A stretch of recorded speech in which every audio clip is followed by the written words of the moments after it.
ҳафтаи гузашта барномаи ҳақ ва ботил буд рӯзи якшанбе, чун ҳар вақта ин барнома рӯзи якшанбе шурӯъ мешавад ва чун майдони барнома каме озодтар аст, ҳар касе ки набоша метавонад суҳбат карда. як нафар аз тарафдорои ҳукумати Раҳмонов баланд мешавад, ба андозаи барои худаш иҷозат метиҳад ин миллата таҳқир мекунад ки аз ҳад берун. аввал навора мебинем, баъд суҳбат мекунем. марҳамат. муҳоҷир гуфтам, ино муҳоҷир, ино аз тангчашми хушон муҳоҷир шуда. ино ҳози ақл надоранд. ҳамин гап зада ман як лаҳза сабр кунед. ин муҳоҷирои ман ҳози дар Тоҷикистон ҳар рӯз ҳамин шумо шайтона ҳар рӯз нишон медиҳед ки ана занако кор мекунанд. ин занакои дар Тоҷикистон кор мекунанд, марди кор, якбор марди кор. инора ӯ сенашон ғалти. ино танфурӯш буданд.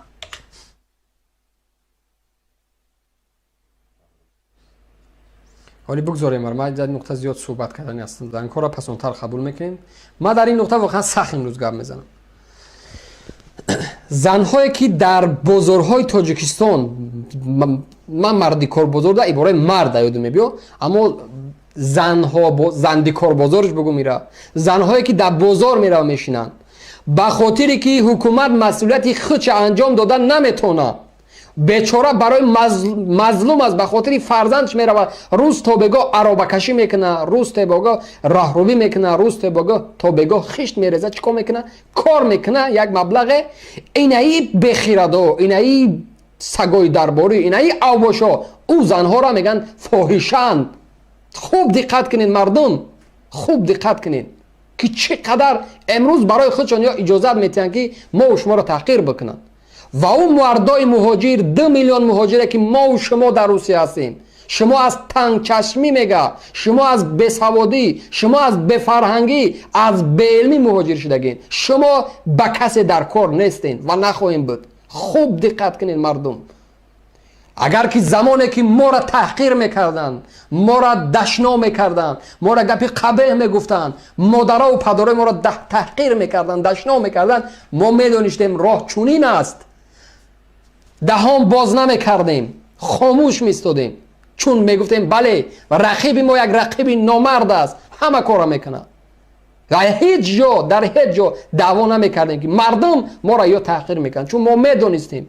аммо имрӯз ман иҷозат наметам шахсан ки як бешараф, як бехират, як падарсаг, як авбош, як беномус аз минбар баланд меша ин миллата таҳқир мекунад, ин мардума дашно мекунад. гапи кам нест. замони Раҳмонов таҳқир карда буд, мо барои мардум расонем ки мардум чунин ибораҳои паста барои бефарҳангҳо иҷозат натен ки рӯзе мешавад ки ино марзора мегузаранд. имрӯз гизаштанд. бо диққат навора гӯш кунед, бо диққат гӯш кунед ва барои худтон савол битонед ки оё шумо арзандаи ҳамин таҳқирҳо ҳастед? сенашон ғалти ҳози ино худшона марди кор карданд. ин занакое ки ҳози Москвадан, ин ҳамин худи ҳамин занака, ин як сена ҳози як арзиш дорад. мумкин синаш як 35-30 як арзиш дорад. инҷа пули нас кор мекунад ба ҳамин мақсад омодагӣ. ман нафаҳмидам манзури шуморо. ино чӣ намуд? ино марди кор буданд, гуфтен инҷа омадан яъне ки пули бештар бехоҳанд. ман рости манзури шуморо чота дар ҳаққи ин занҳо чизе гуфтед? ман нафаҳмидам. як бор дига такрор кунед. ман як чӣ гуфтистам ки шумо нафаҳмед ман чӣ гуфтам. дар Тоҷикистон ҳамин алло, бале, занг омадеста намефаҳмам. алло, бале, бифармоед. дар Тоҷикистон зиёдаи 2000-3000 танфурӯш буданд. ҳози ними ҳамин танфурӯшое ки синни солшон рафт, худшон дар Тоҷикистон марди кор шуданд, чунки ё дигар нархнома надоранд. ӯеш ки ёшанд омадан дар Москва танфурӯшӣ кардест. хоҳаре ки дар муҳоҷират мара мебинӣ, модаре ки мара мешнавӣ, бузург ҳастин, хурд ҳастин.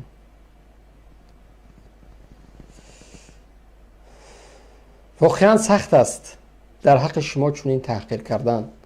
واقعا سخت است. واقعا مردها ناموس از دست دادن و اجازه دادن که شما بیاین مهاجر شوین، در بدر شوین.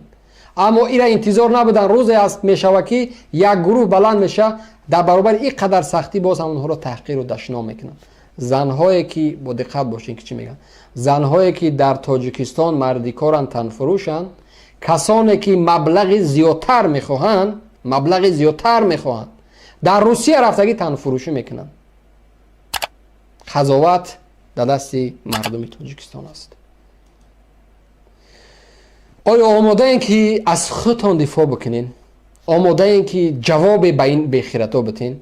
و من پیشنهاد میکنم برای شما دیرتر. یگم کس دولت تاجیکستان خود از کار مردم زندگیش نقص ای همه شما فقط گیره کدیسی که مگیش نتاش نه.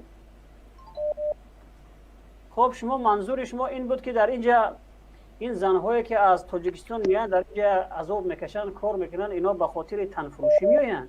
شما منظور شما می بده؟ زنکی خوب برادر، زنکی خوب در تاجیکستان صاحب شوهر، صاحب خانه و دارد.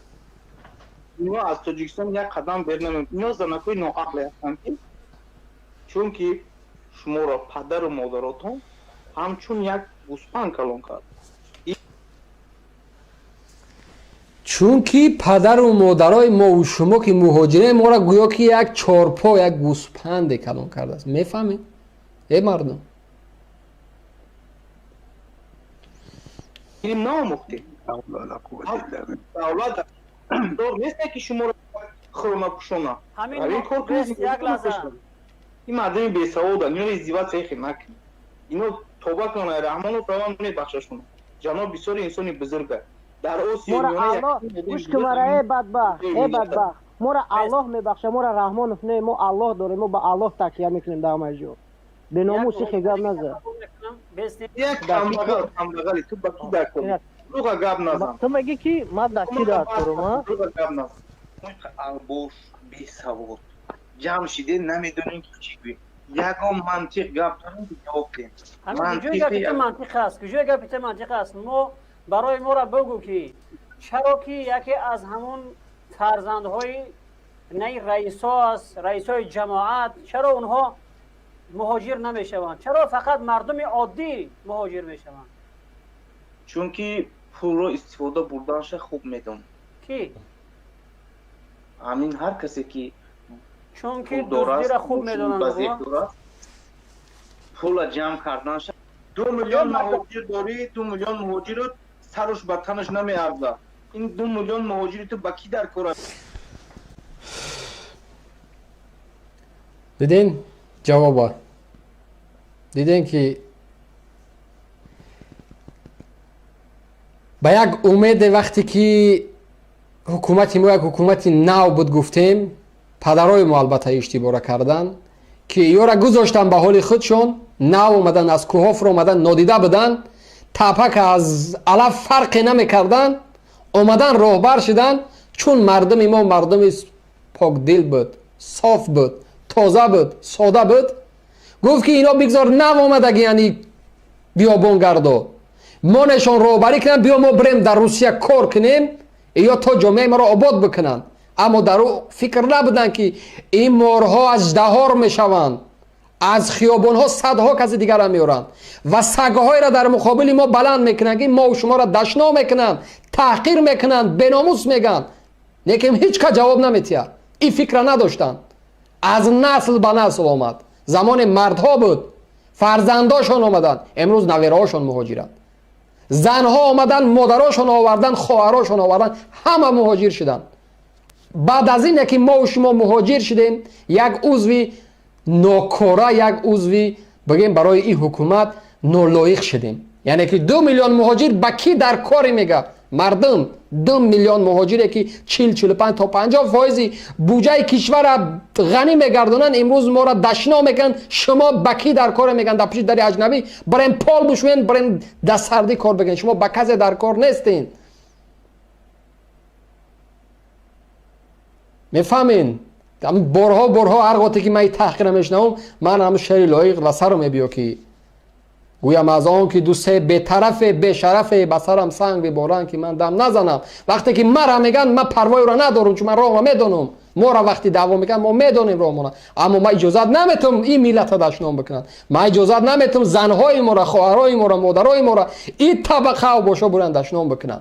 با همون خاطر دوستان عزیز دیگر از این زیاد هر کسی که باز هم انتظار میشود دیگر او وابسته به ناموس شما است. پیشنهاد من همی است که هر کسی که آماده هستین صحبت کردن، هر کسی که از این تحقیر ناراحت شدین، این فقط تحقیر به 4 تا مهاجری خیابان رو بیان که 4 تا مهاجری در انشاءات بود، با تمام 2 میلیون مهاجری که در خارج است فرقی نداره. روزنامه نگار بودی، شاید برای بعضیاتون گپی ما حرفی نباشه، شاید بعضیاتون خب زیاد دیگر بالا رفتین، شاید هیچ گوش هم نمیاندازه، شاید خب دیگه او وابسته به ناموس و با فرهنگ شما است. ما درست است که ما از عضو مهاجرا هستیم، ما پیغام ما برای مهاجر زنها هسته، برای مهاجر خواهرها هسته، برای کسانی که درد میکنن، درک میکنن، مرا حس میکنن، برای واسه که هر کسی که از این به بعد آماده ای که در برابر چنین سگ ها جواب بدین، شماره برنامه خب صدای مردم واتساپش فعال است، پیام دارین، نوار میتونین کرده برای ما روان بکنین. ما انتظار میشیم که چند هزار مهاجر آماده است که از خود دفاع بکنن. چند هزار. ببینین باور کنین گپی کم نیست. من نمیگم شما برین رحمانوف استعفا بگین، من نمیگم شما برین رحمانوف خواهیم بگین، نه.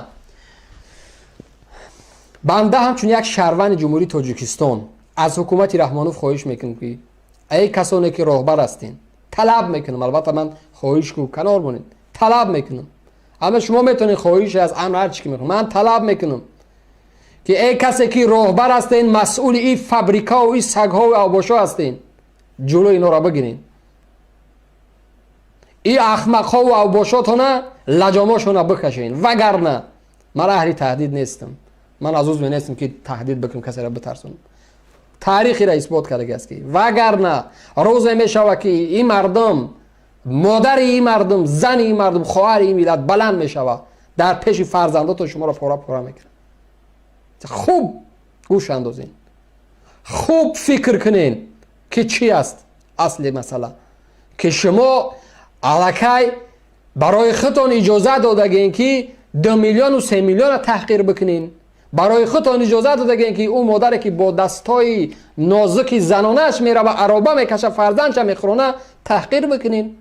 اون مادر که فرزندش در تاجیکستان میمونه، ماها و سالها دور از فرزندش میره و در مهاجرت کار میکنه، خانه اجنبی را تازه میکنه، شما تحقیر بکنین. مطمئن باشین و خوب آگاه باشین که چراغ ظلم ظالم تا دم محشر نمیسوزد. امپراتورها، سلاله ها، خلافت ها، دولت ها، رسپوبلیک ها شکست خورد، شما را هم شکست خواهید خورد.